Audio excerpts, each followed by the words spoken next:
তুমি কিসে পড়ো? ক্লাস 12 এ সেন্ট মেরি স্কুল। আচ্ছা, স্যার সুমন্তজি চৌধুরীর কাছে গেছো তুমি? স্যারকে কেমন মনে হয় তোমার? স্যার হচ্ছে আমাদের একটা টিচারের মধ্যে, যেরকম আমাদের টিচার আমাদের কোনো প্রসেসে বা কোনো কিছুতে পথে গাইড করে, সেরকম স্যার আমাকে আমার স্টাডিজের হেল্পে বা যে কোনো হেল্পে যখন আমার কোনো প্রবলেম হয় সেই গাইড করে। যখন আমাদের কোনো প্রবলেম হয় পরীক্ষায় বা কোনো কিছুতে ভুল করি, তখন স্যার সেটা শাসন করে বা ভালোবেসে আমাদের ভালোর জন্যই। সেই স্যার কি শুধু রাগই করেন? না, ভালোবাসে। তখন আমরা ভালো কাজ করে যেটা স্যারের পছন্দ হয় সেরকম ইয়েতেই ভালোবাসে। আচ্ছা, তুমি বলো এবার। আমি বর্ধমান থেকে আসছি, আমি হলি চাইল্ড স্কুলে 11th স্ট্যান্ডার্ডে পড়ি। তো স্যার হচ্ছে একজন খুব ভালো টিচার, স্যারের সাথে আমার খুব ভালো সম্পর্ক, স্যার আমাকে খুবই ভালোবাসে, আমিও স্যারকে খুব ভালোবাসি। যখন আমরা কোনো ভুল করি স্যার আমাদের সেটা শুধরে দেওয়ার চেষ্টা করে যাতে পরবর্তীকালে আমরা সেই ভুলগুলো আর না করি। যেমন স্যার আমার লাইফে খুবই ভালো ভালো চেঞ্জেস এনে দিয়েছে, যে আমার একটা মান্থলি রুটিন, যে এক টাইমে হচ্ছে ঘুম থেকে ওঠা, ঠিক টাইমে ঘুমাতে যাওয়া, তারপর হচ্ছে একটা স্টাডির লাইফের মধ্যে থাকা, স্ট্রাগল করে সেই একটা স্যার যে গোলটা সেট করে দিয়েছে আমার লাইফের গোলটা, সেটাকে অ্যাচিভ করার জন্য একটা টার্গেট স্ট্রাগল, সেটা যাতে আমি করি সেই দিকে স্যার নজর রাখেন। আর স্যার খুবই ভালো মানুষ, স্যার খুব ভালোবাসে। এবার মাঝে মাঝে ভুল করে সেটা বকবে, সেটা কিছু বলার নেই। ভিতর থেকে আমার অনুভব হতো যে আমার একটা সাইড পড়ে যাবে, তখন আমি স্যারের চেম্বারে যাই বুকিং করে। স্যারকে আমি স্বপ্নে পেয়েছি, আমি স্যারের মোবাইল টোবাইল দেখে টিভি দেখে আমি একটু ঘটনাটা বলুন, আমরা আমাদের সাথে সাথে আজকে সকল ভিউয়ার্সরাও জানুক স্যারের কথা। তো আমি এইটা হবার পরে তো আমার কষ্ট হচ্ছে। আমার মেয়ে বলছে, মা তোমার যেন কি একটা রোগ হয়েছে। আমি বলছি, হ্যাঁ আমার এই প্রবলেমটা হচ্ছে, আমি কি করতে পারি? ওরা দু ভাই বোন কোথায় গেছিল, সেখান থেকে বলছে তোমার মায়ের খুব শরীর খারাপ। তো বলছো, মা তোমার শরীর খারাপ? বলছে হ্যাঁ। ওনার কাছে আমাকে পাঠিয়ে দিল, গেলাম আমাদের এই ডাকঘরের ওই দিকে। তো উনি কি একটা শিকড় দিয়েছিল, সেটা আমার কোনো কাজ হয়নি। না হওয়াতে আমি শুধু কাজে গিয়েও আমি থেরাপিস্ট করাই, তো কাজে গিয়েও আমি দেখছি আমি পারছি না। তো ওখানে বসে একটা কাজ করার পরে কেঁদে কেঁদে বাড়ি চলে আসি। আর সবাই ফোন করেছে, আমি বলছি আজকে হবে না গো, আমার শরীরটা ভালো লাগছে না, আমি বাড়িতে কালকে চেষ্টা করবো, দেখছি কি করা যায়। বাড়ি চলে গেছি, দিন গেল, রাত গেল, সকালবেলা উঠেছি, ছেলে দোকানে যাবে।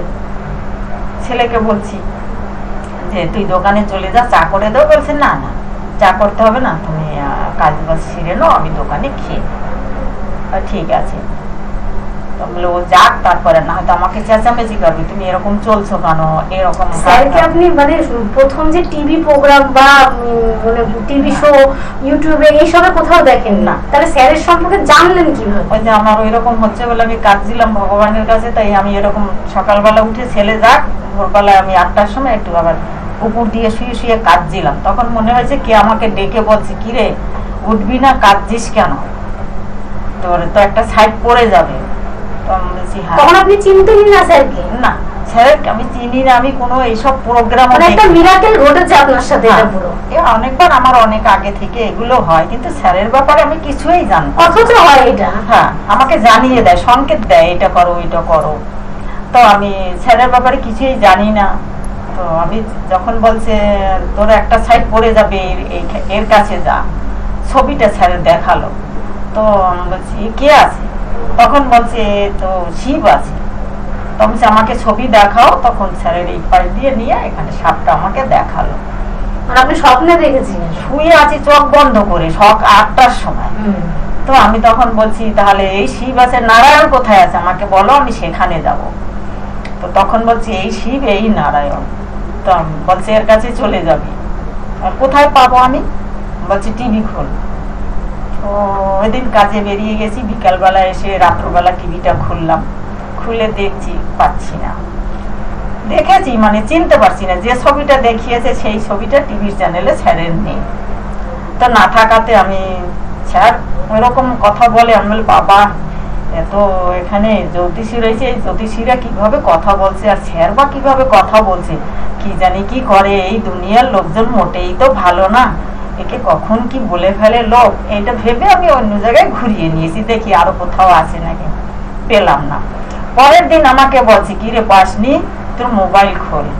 তখন মোবাইল খুলে দেখতে দেখতে দেখতে ইউটিউবের ভিতরে স্যারকে দেখলাম, তারপরে আমি স্যারকে সাবস্ক্রাইব করেছি তার কাছ থেকে আসার পরে। মানে আপনি স্বপ্নে পেয়েছেন হ্যাঁ স্যারকে? হ্যাঁ, তো ওখানে আপনারা সবাই দেখলেন এখানে একটা মিরাকেল।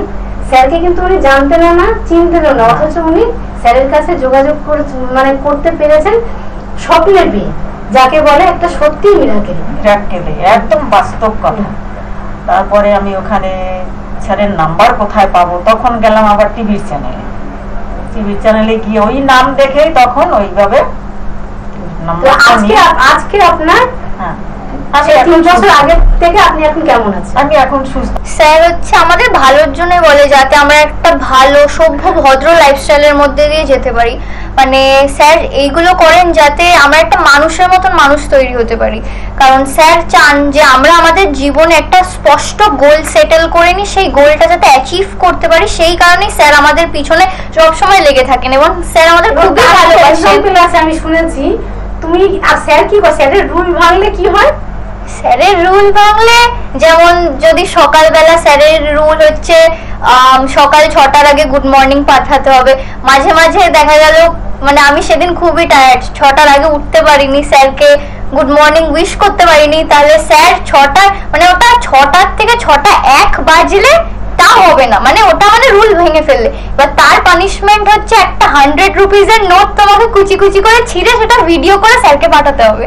এটা হচ্ছে আমাদের পানিশমেন্ট যদি সকালে 6টার আগে ঘুম থেকে না উঠতে পারি। আর রাত্রিবেলা যারা হচ্ছে স্যার যাদের জানেন যে তাদের রাত্রিবেলা জেগে পড়াশোনা করার অভ্যাস হচ্ছে, তাহলে হার্ডলি 1 AM অব্দি থাকতে পারবো, রাত 1টা অব্দি হার্ডলি পড়াশোনা করতে হবে। তার থেকে বেশি হয়ে গেলে স্যারের কাছে আবার বকা খেতে হবে। আর বকা তুমি কেমন খাও?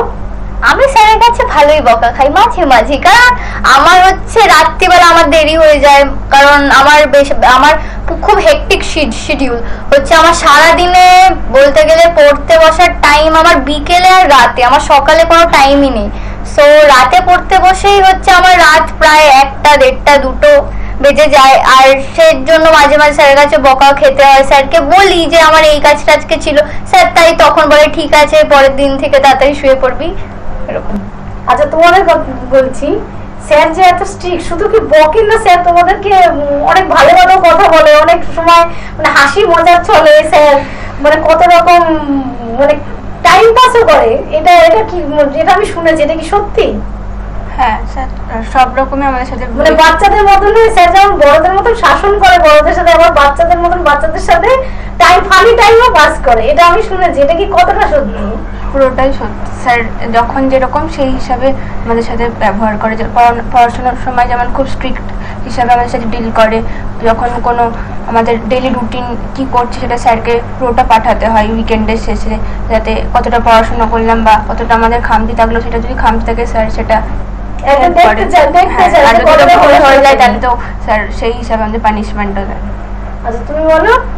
স্যার হচ্ছে আমাদের সাথে মানে মাঝে মাঝে স্যারের সাথে আমার খুব ভালো ভালো কনভারসেশনস হয়। আমি দেখা গেল কোনো একটা হোয়াটসঅ্যাপে ডিপি চেঞ্জ করেছি, স্যার দেখে ডিপিটাতে খুব ভালো ভালো রিপ্লাই করবে, যেমন আমাকে খুব সুন্দর লাগছে বা সামথিং, দিয়ে দেখা গেল ডিপি আমার একটা ডিপি সেট করেছে, এটা স্যারের পছন্দ হচ্ছে না, দিয়ে স্যার বলে ওই ডিপিটা ভালো না, এটা চেঞ্জ করে একটা অন্য ডিপি লাগাতে, বা ডিপি দেখে মাঝে মাঝে আমাকে অনেক কমপ্লিমেন্টস দেয়। আর এই যে আমার ক্লাস 10-এর এক্সামটা হয়েছিল, তখন আমার 1 বছর স্টেটাস ছাড়া ডিপি চেঞ্জ করা বারণ ছিল, পুরো গোটা 1 বছর আমি একটা ডিপি নিয়েছিলাম। তারপরে হচ্ছে মাঝে মাঝে স্যারের সাথে অনেক কথা হয়, স্যারকে আমি আমার অনেক ড্রয়িংস করে ড্রয়িং পাঠাই, স্যার মাঝে মাঝে আমাকে বলে খুব সুন্দর হয়েছে, স্যার মাঝে মাঝে বলে যে এইটা রান্না করেছি, এটা তোকে পরে রান্না করে খাওয়াবো, স্যারের সাথে আমার অনেক কথা হয়। স্যার হচ্ছে সত্যি, এটা আমারও বলতে অসুবিধা নেই যে স্যার এমন একজন মানুষ যে একটা বাবা মা থাকলে যেমন সন্তানের খোঁজ নেয়। আমি একটা ছোট্ট ঘটনা বলি, আমার নিজের জ্বর হয়ে আমি 7 দিন পড়ে রয়েছি, হঠাৎ স্যার একদিন জিজ্ঞেস করছে, ফোনে মেসেজ করছে স্যার যে কি রে এত শরীর খারাপ তোর? জানেন স্যার যে আমার বাড়িতে আমি একাই, স্বামী সন্তান নিয়ে একাই থাকি। এবার বলছে তুই একা একা রয়েছিস, রান্না বান্না কে করছে, খেতে পাচ্ছিস তো?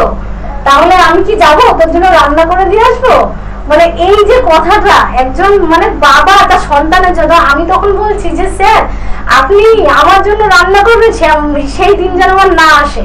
সঙ্গে সঙ্গে স্যার কি বলছে যে কেন একজন বাবা তার সন্তানের জন্য রান্না করতে পারে না। এই যে কথা, স্যারের যে কথাতে মানুষের মন আর শরীর একা একাই ঠিক হয়ে যাবে। 100%।